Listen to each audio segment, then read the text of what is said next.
Malice Miser fue una banda de rock y un proyecto artístico que, con un sonido único y con una estética espectacular, dejó una huella imborrable en el visual kei. El visual kei no es un género musical, sino más bien un movimiento artístico o cultural que tiene asociados ciertos sonidos: rock, punk, metal, pero mucho más. Como bien dice el nombre, tiene un componente visual muy importante y eleva la belleza de lo andrógino y lo extravagante. Malice Miser aportó melancolía, color, virtuosismo, barroco, magia. Esto es Asian Music, JP de Fer. Hoy, especial Malice Miser y Uruashiki Kame no Shotai Yo. Mana y Koji fueron los guitarristas y los creadores de Malice Miser en el 92. Los instrumentos se completarían con Yuki al bajo y Kami a la batería. Y respecto a la voz, Malice Miser llegó a tener hasta 3 cantantes diferentes, lo que hace muy sencillo dividir su historia en 3 etapas: la era Tetsu, la de los inicios; la era Gat, la del éxito; y la era Klaha, la de la oscuridad y el final. Y a pesar de que cada cambio de cantante tuvo un impacto brutal en el grupo, en el proyecto artístico, independientemente del vocalista, podemos hablar de un sonido Malice Miser. Empecemos por lo básico. Malice Miser es una banda de rock. Al principio rock duro, pero luego eso fue evolucionando hacia un rock más sinfónico, en el que la melodía no es que tuviera más importancia, pero sí más presencia. Quiero decir, en la primera etapa, la melodía tenía mucha importancia. Lo que pasa es que los recursos rítmicos se imponían al tratarse de rock duro, ¿vale? Cuando este rock se fue aproximando al pop rock y a unos recursos rítmicos pues más suaves, la melodía no es que ganara importancia, pero sí presencia.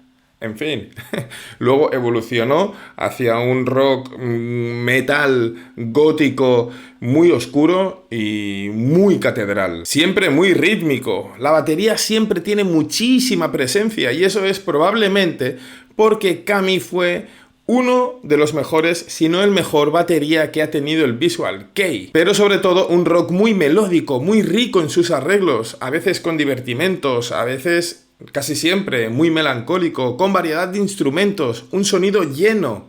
De hecho, a medida que evolucionó la banda, el piano, el órgano y el violín fueron instrumentos fundamentales en el sonido de Malice Miser. Y por supuesto hay que mencionar la importancia del pop francés. Este es un punto que desarrollaré un poco más adelante en el vídeo, pero sí es cierto que yo creo que incluso, más allá de la influencia musical que se nota en las melodías, yo creo que hay incluso una influencia conceptual, es decir, que Mana le pilla a determinadas artistas, Mylène Farmer, digámoslo claro, no solo recursos musicales, sino también artísticos, como que le copia un poco el ánimo. Ya lo veremos luego. Lo que es indudable son las referencias a la música clásica. Depende del momento que vivía la banda, podía ser romanticismo, barroco o gótico, pero siempre de mano de las guitarras de Mana y Koji, porque eran guitarras gemelas. Es decir, en una banda normalmente si hay 2 guitarras, una se ocupa pues de los ritmos, de los riffs y tal, y la otra es la guitarra líder, la de los punteos y los solos.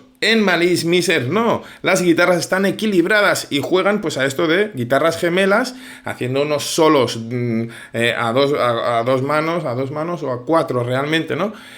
Maravillosos. En fin, este dueto de guitarristas más la batería excepcional de Kami definen mucho el sonido de Malice Miser. De Yuki está mal que no diga nada, pero la verdad es que yo no tengo conocimientos suficientes de música como para evaluar el papel de un bajista en un grupo. En realidad no tengo los conocimientos para evaluar ni a un guitarrista, ni a un batería, ni a nadie. Pero lo que sí diré es que tuvo que ser lo suficientemente bueno como para aguantarle la matraca de composiciones a Mana. Porque sí, Mana era el principal compositor de Malice Miser, ¿cómo no podía ser de otra manera? Y de las composiciones de Mana he de decir que son muy sentimentales, muy emocionales, como que son claramente la expresión de sentimientos. Por eso tienen siempre pues melodías muy intensas, en estructuras complejas. Son canciones con profundidad, con capas, canciones dentro de canciones con secciones que suenan y no se vuelven a repetir, con cristales que estallan. Es que hay cristales que estallan. Porque esa es otra. Utilizaban muchos efectos sonoros. Ambientación, pajaritos, caballos, carruajes, ladridos de fondo, campanas. Cosa que contribuía a la capacidad de la música de Malice Mizer de transportarte. Lo digo en serio. Y ahora que hemos hablado del sonido de Malice Mizer, ¿recordáis las 3 etapas? Era Tetsu, inicios, era Gakt, éxito, y era Klaha, final. Bien, pues el tema de hoy, Uruashiki Kamen no Shotai Yo, invitación a la hermosa máscara, bien, se sitúa exactamente al inicio de la era Gakt, la del éxito, porque es el primer single que lanzaron con Gakt como cantante. La primera prueba de la banda con la voz con la que vivirían sus mejores años. ¿Y por qué de entre todas las canciones de Malice Mizer traigo precisamente Uruashiki Kamen no Shotai Yo? Pues porque me lo recomendó el Dani, que es un hermano que la vida me ha dado y cuyo criterio me merece el mayor de los respetos, pero también por cómo lo argumenta. Dice, de alguna forma quedan resumidos muchos de los elementos que más definirían posteriormente al grupo. No me iba a construir la frase fácil el Dani, ¿sabes? Bueno, además la canción tiene unas yuxtaposiciones muy chulas. Tiene razón. No hay más.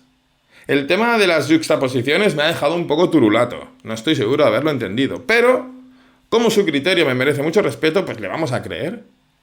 Además es una joya escondida porque como no tiene videoclip ni aparece en ningún álbum, muchas veces pasa desapercibida.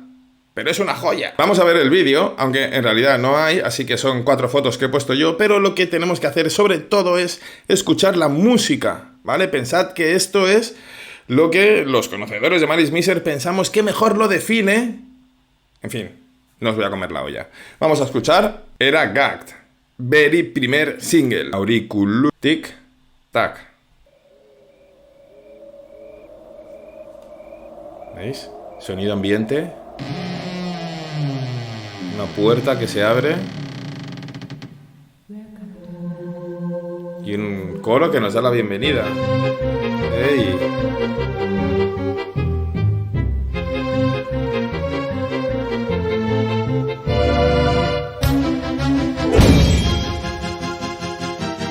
Cristales rotos, tensión con los violines.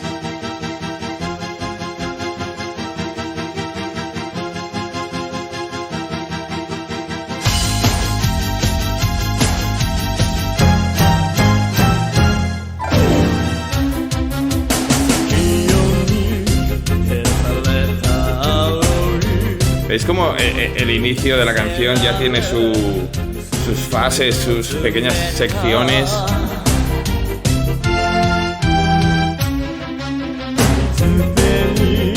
Y Gakt, que es el que está cantando, empieza como grave, un poco forzado al grave, pero... ¿Veis? Pero el tío puede hacerlo sin perder color en la voz.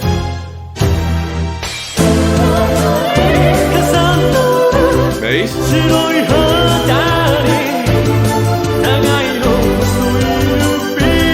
Muy nasal.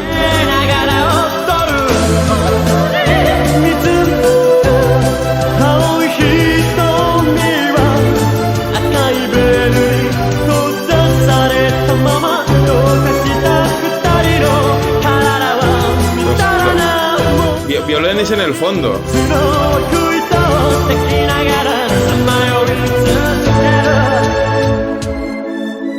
Ahora de repente se ha parado todo.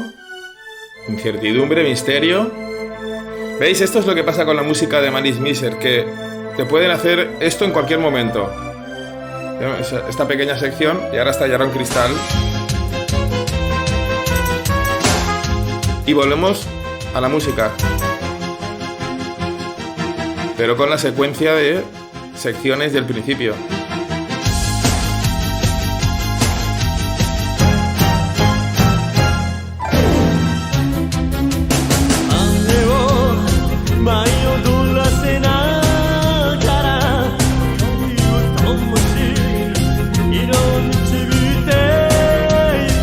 Por favor, qué nivel musical. Ese coro que llena el fondo. Pero la alegría, ¿no? Es como una... Es una música de baile.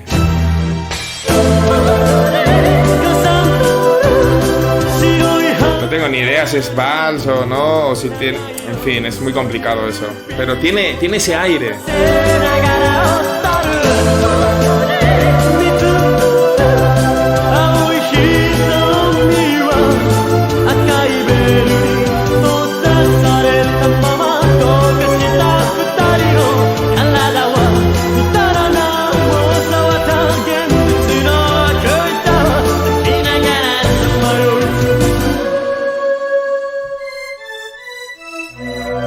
Otra vez.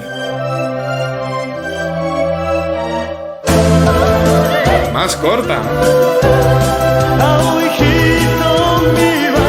Es que la voz de Gak es una locura.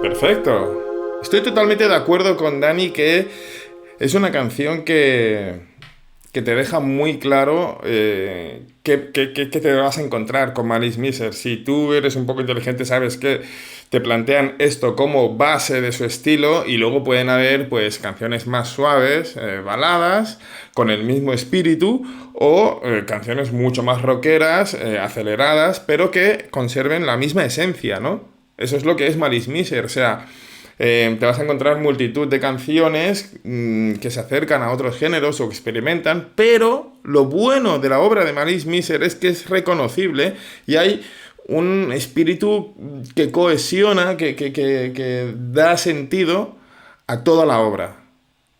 La letra habla básicamente de que le invitan a una fiesta mascarada, con máscaras, y que en la noche, pues el capricho servido en un vaso, pues seguramente es que está bebiendo y se emborracha y se deja llevar, habla de cuerpos que se entremezclan en la malicia de la realidad nocturna, bueno, en fin, parece que hable, o puede ser un baile, puede ser una orgía. Lo que es increíble es, siendo el primer trabajo de Gak oficial con Malice Miser, que en la letra dice, porque la letra es de Gak, dice: las plumas bailan guiando los colores con una antorcha. Hasta aquí todo bien. Nadie puede detenerme ahora y yo tampoco puedo volver. Siendo que Gak terminó abandonando Malice Miser, spoiler, bueno, ya se sabía porque si no, ¿de dónde sale la Heraclaja? Bueno, pues siendo que Gak abandonó la banda, que en su primer tema diga nadie puede detenerme ahora, nadie me puede parar, no puedo volver, es como es un foreshadowing en toda regla, ¿no?